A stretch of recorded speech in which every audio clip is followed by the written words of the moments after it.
Hello everyone, how are you doing? This is MD Tech here with another quick tutorial.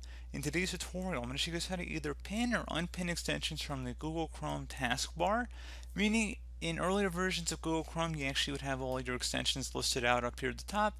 I guess Google figured it got a little bit cluttered, so they consolidated it, but if you'd actually rather see them all instead of having to click on this little puzzle piece here to actually see them all, I'm going to show you guys how to do that.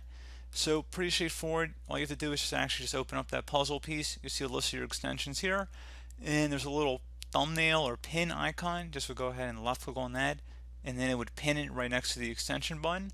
So again, very straightforward process there, guys. Now it'll permanently stay up there. You don't actually have to click on the extensions button to then open up the extension.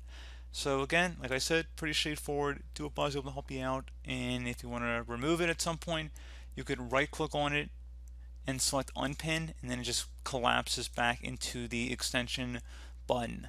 So pretty straightforward process. Dual Buzz able to help you out, and I do look forward to catching you all in the next tutorial. Goodbye.